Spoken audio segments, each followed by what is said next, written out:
Hey everybody, it's Stu Fuchs from Ukulele Zen. Hope you're doing well.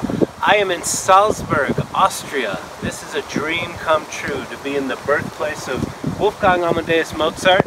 And as you can see, it's a very, very inspiring place. I wanted to film this episode of Ask Stu right here and answer a couple of questions. If you have a question for me, please feel free to just leave it in the comment section below and I'll answer it just as soon as I can. Before we get into today's questions, I just wanted to take a moment to invite you to the 3rd annual Ukulele Zen Retreat.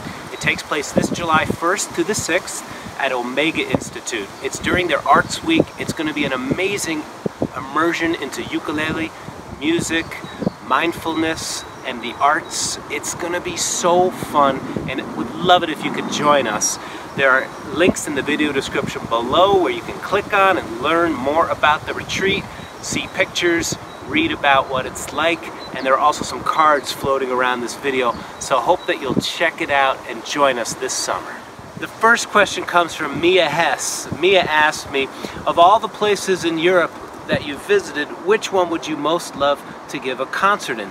And my answer is 2 parts. First part, I feel really grateful that I've already had the honor and the blessing to play in so many amazing cities. This whole tour that I've just finished with Sonato Car, I had the pleasure of playing everywhere from Barcelona all the way to Riga, Latvia. I mean, tons of amazing new places to visit.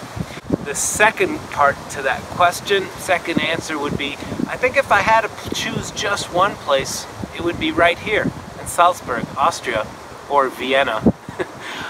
So my dream would be to come back here to Salzburg. I would practice some Fernando Sor very hard. Fernando Sor is to classical guitar what Mozart is to the piano. And maybe if I practice really hard, I can get a gig here playing a concert of classical music. That would be a dream come true. Thanks for asking, Mia. Second question comes from Mike Linderman. Mike wanted to ask about bar chords and how when he plays an F-sharp bar chord, why are some of the strings not sounding clearly?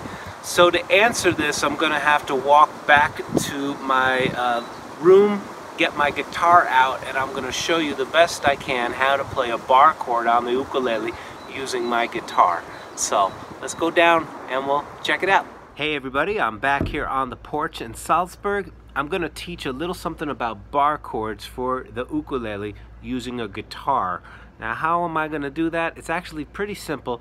I've capoed my guitar at the 5th fret, which makes my open strings the same as a low G ukulele. So that's G, C, E, A. Alright, if this was a high G ukulele, it would sound...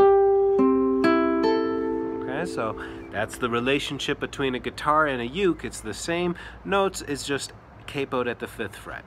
So just ignore these bottom 2 strings if you're a ukulele player out there. Now bar chords are movable chords and I made a whole video tutorial about them. I've made 2 of them actually, and I'll link to them at the end of this video. One is called the 10-minute bar chord overview, where I go over every major and dominant 7th shape in record time, and I also offer 4 tips on how the left-hand fingers should be positioned in order to make the bar chords sound correct, and also to make them easier.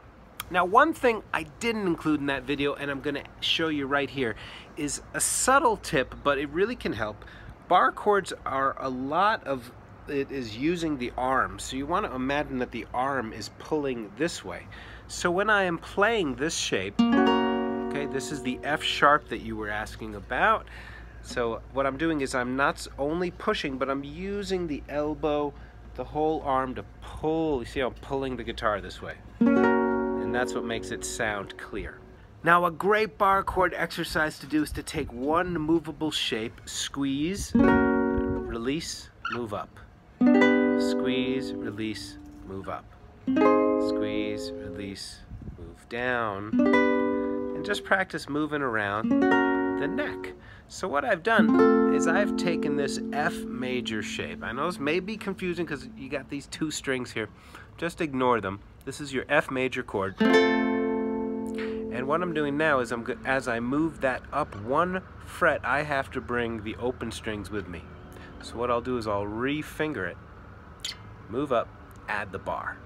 So all those tips from the previous video that I referenced earlier, you should check out that video, 10-minute bar chord overview, and then also apply this pulling motion. And don't overdo it. You know, you just want to make this note sound clear and then release. In that moment of releasing, make sure that you totally relax the hand.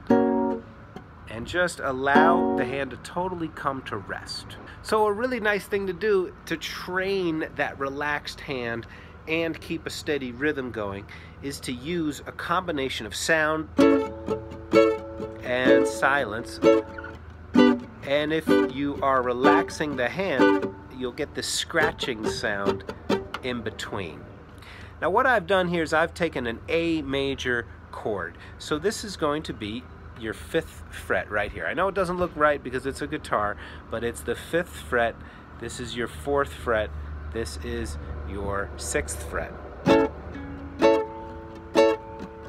And what I'm doing is I'm playing 1 and 2 and 3 and 4 and 1 and 2 and then I move down 2 frets. This will get you comfortable with squeezing and dropping into that relaxed space right away and moving quickly. When the hand is soft, it can move quickly. Now, this is in a different key than the original, but this is Bob Marley's Soul Shakedown Party. Just 2 chords. Oh, shakedown party tonight. Gonna have a soul shakedown party tonight. Gonna have a soul shakedown party tonight. And what I'm doing is I'm keeping a steady motion, squeezing and releasing. Now this is just one of many 2-chord vamps that you can use bar chords with. You could also make a nice one out of this movable shape, the C7 going down to B flat 7. So on a ukulele that would be barring at the 3rd fret and barring at the 1st fret. Now it doesn't look like my hand has changed much, but in the silence, it's really, really relaxed, and that lets me move quickly to the next chord. Alright, so I hope you found this helpful for your bar chord playing. Remember, squeeze, release in the silence and the relaxed space in between, move quickly, and make sure that you're pulling a little bit with the arm.